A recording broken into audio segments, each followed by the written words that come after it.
Hello.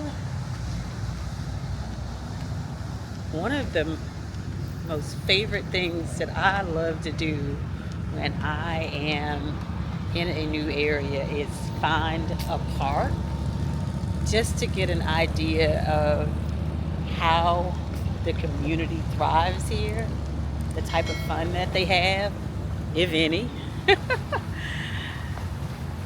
And it always blows my mind when I get to parks. This park that I'm at today is called, y'all, I'm gonna have to spell it, Nawanda Park. It's in a city called Tonawanda, New York. I've never been here, but it's so beautiful. Oh my God, it's so beautiful. The only thing that I don't like about it, I don't like the way the water smells. Although this is, I believe, the Niagara River, uh, I hate to be near water that smells fishy. Um, and that's what this water smells like. Very, very, very fishy. Um, oh, well, thank you. Um, the sun is setting and it's absolutely beautiful.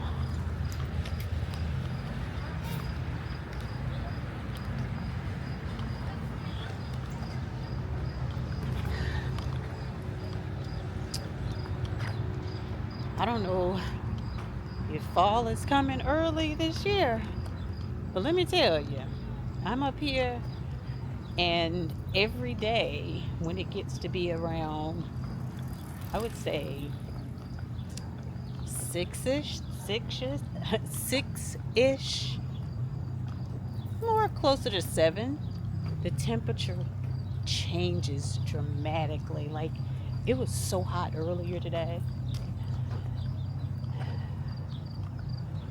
but I needed this walk. Definitely needed this walk.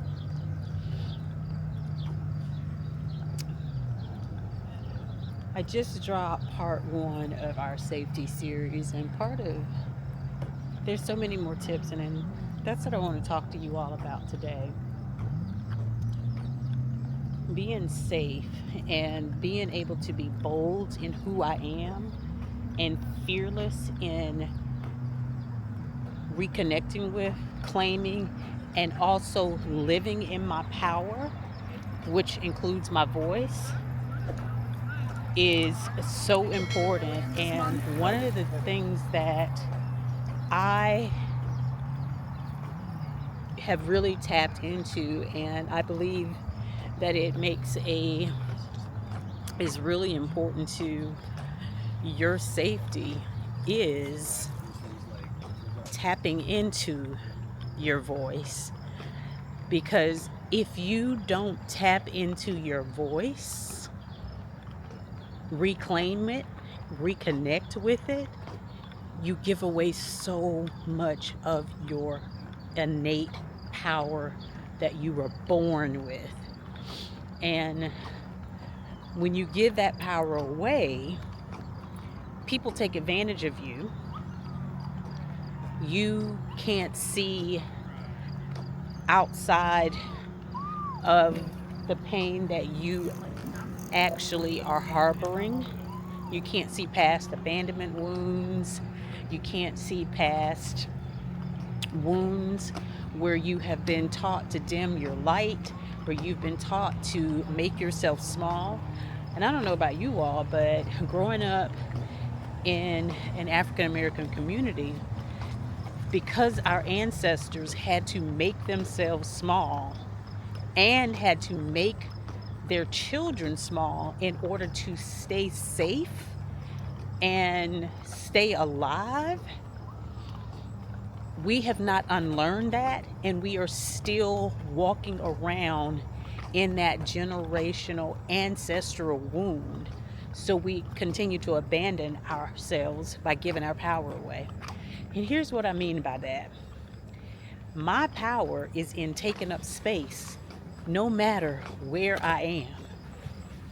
I don't care if I'm the only black person, brown person in an area. I take up space unapologetically, boldly, fearlessly. Now, that does not mean that I'm not taking my safety into consideration. It means that I am going to do things in a way that still allows me to be my authentic self, to enjoy Mother Nature, to enjoy life, to enjoy whatever it is that I want to enjoy, no matter who is around or who thinks that I'm not supposed to be there.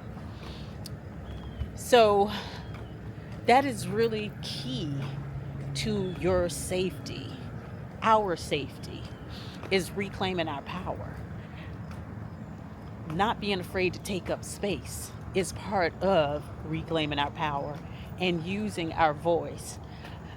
I used to be the person, because one of the things that our ancestors learned was to move over on the sidewalk to let their white counterparts by.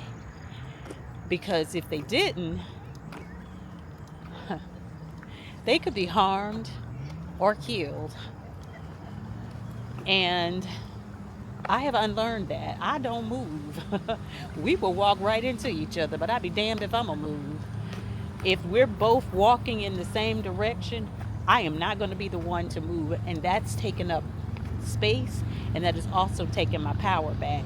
Because why should I move just because you think I'm supposed to move?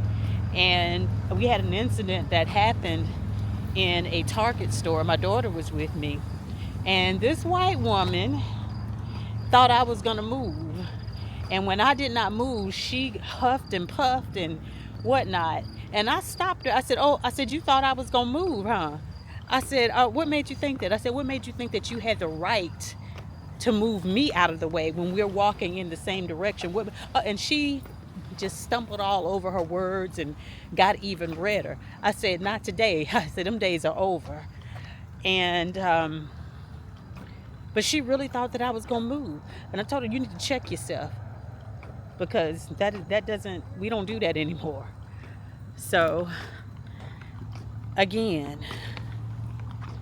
take your power back by taking your voice back, taking up space, and stop dimming yourself. You belong everywhere that you choose to go. You belong everywhere that you choose to go.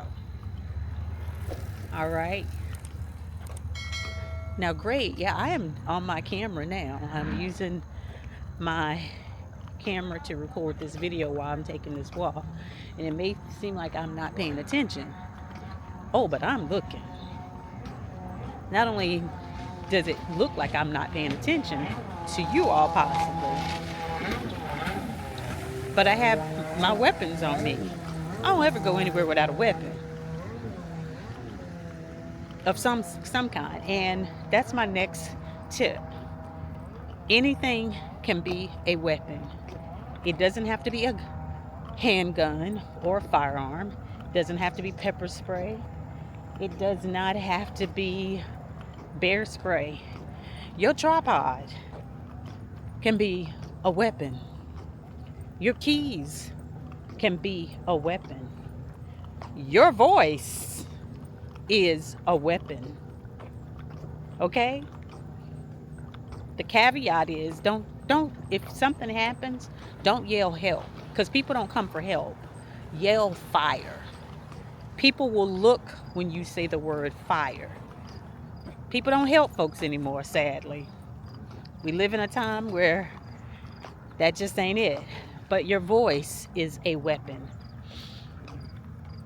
They have personal alarms that you can have on your person. Of course, we've already talked about pepper spray. Anything can be a weapon. Sand can be a weapon. Grass can be a weapon. We know rocks and things can be a weapon. Be aware of your surroundings and know, what can I possibly grab, or what can I use if someone attempted to harm me, right? So that is something that we need to really take into consideration. And although I'm walking, I'm not going to walk far, because one thing that I always do is I'm watching the sun when I'm walking, especially when the sun is about to set high. Because what you're not going to do is find me going back to my van in the dark, alone, in an area that I don't know, no matter what weapons or weapon I happen to have on my person. Common sense. I do not put myself in a situation where I become a target. So I'm going to turn around. One of the reasons why I actually wanted to walk this far, and it's actually not even that far, is because, well, thank you. It is because I wanted to see what this park offered as far as parking. There are playgrounds down here. Wanted to see if there were any overnight parking signs and things of that nature. So y'all, I'm always looking at my situation. Look, situational awareness is so key for me. And whenever I do things, I try to make it where it's going to accomplish more than one thing. Coming to this park was twofold. Could it possibly be a place that I could stay overnight? Could be.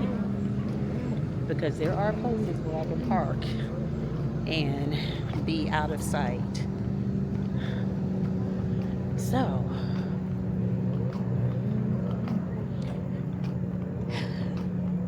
the next tip that I want to share with you is something that I think is very, very important, because many of us, when we get ready to shut down shop, go to bed for the night, we want to put on our comfy pajamas and things like that. And I still do put on my comfy pajamas. Trust and believe that I do. Trust and believe that I do still put on my comfy pajamas. Had to turn around because I don't know if y'all can see it. Yeah, you should be able to see it this way. Let's see if we can see the sun. Sun behind me. It's going down. And with the seasons attempting to change soon, June, July, September will be the beginning of fall. So yeah, September will be the beginning of fall. So this is mid-August. Probably got a month of summer left. At any rate, definitely want to make sure you have some comfy, cute, if that's your thing, that's my thing, PJs. But make sure that those PJs are PJs that will allow you to be presentable if you get that knock on the door, because you're somewhere or someone's bothering you. Sometimes you get a knock on the door, not because you're not supposed to be there, but because folks just like to meddle with people, okay? Make sure that you're going to be presentable. Make sure you're going to be able to drive away if something pops off. You ain't got to go try to change clothes. You ain't got to put clothes on. You got something on that's going to be presentable, because life can happen like that.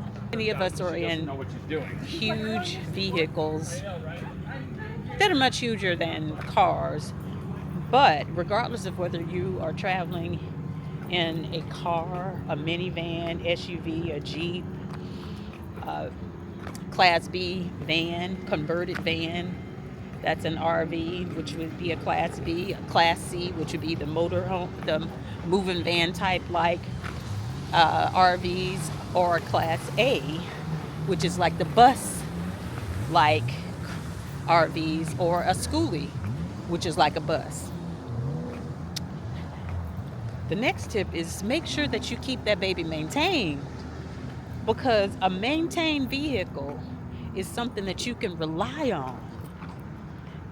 You know that when you turn that key, when you got to go, it's gonna crank.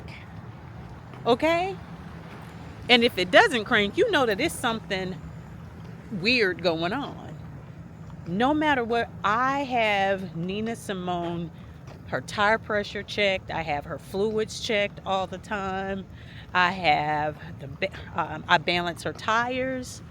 I make sure I rotate my tires even while I am on the road, because I want to make sure that she is maintained. If I hear something that don't sound right, you best believe I'm going on some of these Facebook groups or somewhere, and I'm asking, do you know of a reputable, honest, fair mechanic in ABC area? Because referrals, you typically tend to get the best type of help and support. But pay attention to your rig. Make sure your rig is maintained. And this is my next tip, which ties into maintaining your rig to be safe, because you need to know that your rig is going to go.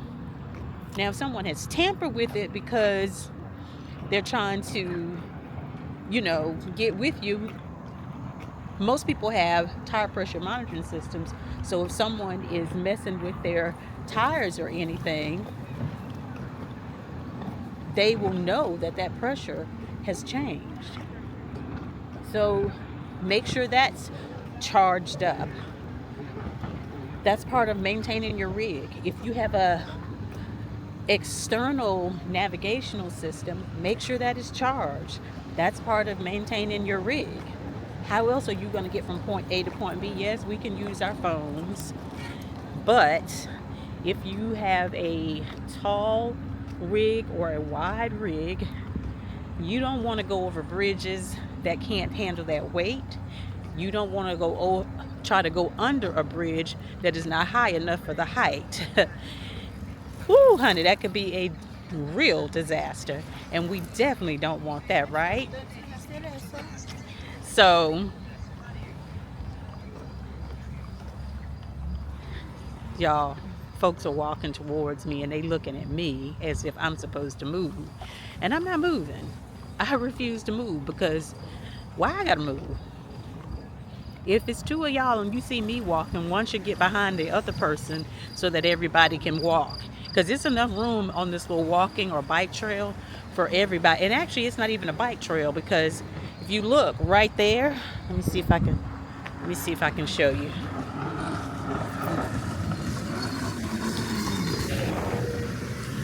You look right there, that's lines for like the bikes. People can be on the bikes. Right here, this is walking. And this is at least, I'm going to say at least 2.5 feet wide, maybe 3 feet wide. There is enough room for 2 people to walk comfortably without any issues. And again, if 3 people, 4 people, you just do single file. But you don't expect somebody else to move. Because if you expecting me to move, you're going to be surprised. Very, because I'm not moving. I'm going to keep walking straight, and we will walk into each other, okay? Because I'm not impeding anybody right here, because you see me coming just like I see you coming. Anywho, maintain your rig.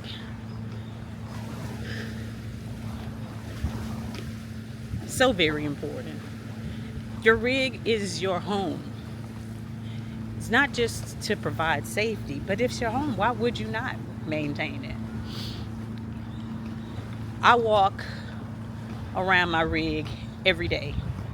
No matter when I get out whether it's when I first get in it, I could go to Walmart, I could go to Dollar Tree, and I'm still gonna walk around my rig to make sure that it is the way I left it. Did anybody tamper with anything? Do I see scratches on it? Is my door possibly ajar or something? I'm looking. So that's another tip. Walk around your rig often, not just once a day.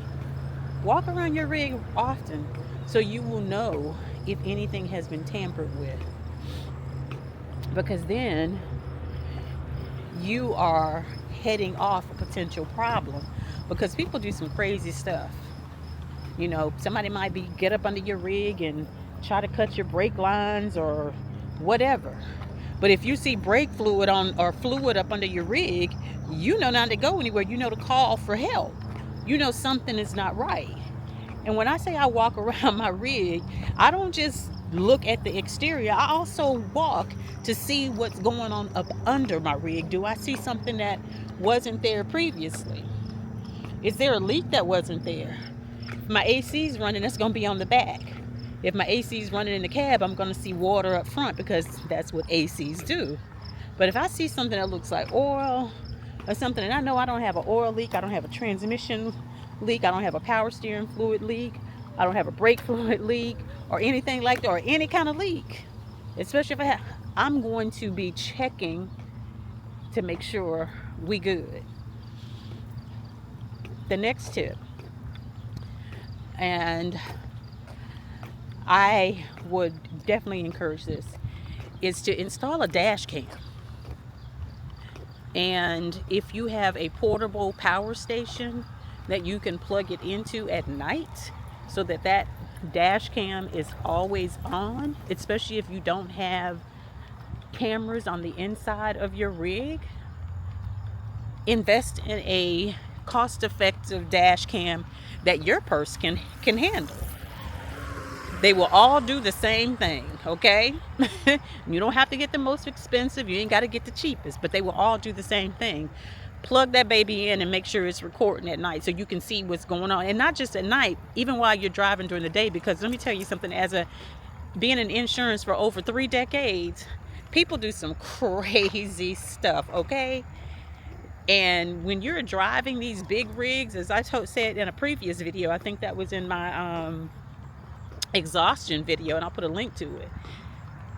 In our rigs, especially if you have vans and motorhomes and have a lot of weight in your rigs, they ain't gonna stop on a dime. People think we're slow, not necessarily from speed, because some of us can get up and go, but we are slower when it comes to stopping because we got more weight to stop. So having that dash cam could show if somebody pulled in front of you and they caused an accident, or possibly caused for you to swerve or whatnot. That could be your proof to make sure that your insurance claim gets paid. But that's another story for another day. But definitely invest in that. And because the dash cams don't require a lot of power, a 300 watt power station should suffice. You could possibly even go with a smaller one, because I have a small handheld solar power station, and I will link that description, that I've used to charge my tire pressure monitoring system and other things like that, and it lasts forever. So it doesn't have to be the big 1500 watt power stations. It just has to be one that is charged, one that has the capacity to do what you need it to do. One thing that I will also say is, make sure you keep your cab area, especially the area where you are going to your driver's seat, the ability to walk without being anything impeding your progress to get to that driver's seat, and move when you need to move. Make sure that area is completely free of clutter, because the last thing you need to be doing when something is popping off is cleaning stuff out of your driver's seat or up under the seat, or that's going to prevent you from pressing on the gas or the brake. Keep that area clean, and also keep the area from your living area to the driving area clutter free. That is so important. I have seen so many people, they get to campgrounds and they put stuff in both of their seats. If something pops off, You got to move all of that stuff. That's crazy. You are putting yourself in harm's way. If you have that much stuff, you might need to consider whether or not you really need all that stuff, or you might want to consider a bigger rig possibly. Just my opinion. Don't shoot the messenger. All right. That's so important. The other thing is make sure that you keep important things like your keys, your driver's license, whatever weapons you have in the same spot, and don't be disclosing that, because people don't need to know that. That's your business. Repeat after me. That's your business. Okay? In the same spot, so that if something pop off in the middle of the night, you have memory muscle already created and know exactly where to reach for your keys, to reach for the weapon, whatever that may be. Okay? Whatever that is. Remember, create the memory muscle, so that just like when we get in our vans, we don't really think about driving because we have been driving for so long.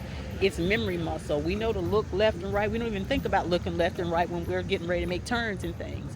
We want to be that same way when it comes to our safety and the things that we need to help us get away safely and quickly. Okay? So I'm going to end this video here. There are still more tips. Again, I'm losing light, and actually I want to sit down and just enjoy just a few minutes here at this park. I may actually come back to this park tomorrow because it's absolutely gorgeous, and I love that the walking trail is open. I don't have to worry about putting on hiking shoes or anything. So I hope that these tips, some of them are definitely common sense. Most of them are definitely common sense. But it is what it is. I am sharing things that I believe can help us to be safe and enjoy traveling without the added anxiety that not feeling welcomed, feeling othered, having people stare at you like you're a unicorn, because you are a unicorn, a beautiful unicorn at that. And if they don't know, now they know. All right. I hope and pray that they have been extremely helpful. If you are new to my channel, thank you so much for being with me. I hope I shared something, did something, whatever that encourages you to hit that subscribe button and hit your notifications so that you will know when I upload my next video, because I don't even know when I'm going to upload my next video. Okay, if you are my OG Liberated Soul Family, thank you so very much for always having my back. Thank you for always commenting, liking, sharing, checking up on me, making sure a sister is okay. I am so very appreciative of that, and I do not take that lightly, nor do I take it for granted. Thank you. With that being said, y'all know what I need y'all to do, right? I need y'all to continue to plant the seeds that are going to propel you forward so that you can continue to grow, thrive, and flourish, so that you can live. But first, you got to create the life and live the life that you desire and deserve. I know you can do it. I just need you to believe that you can do it, okay? All right? Do that for me. All right? I love you all. Take care. I hope you all have an amazing rest of your day or night, and I will see you in the next video.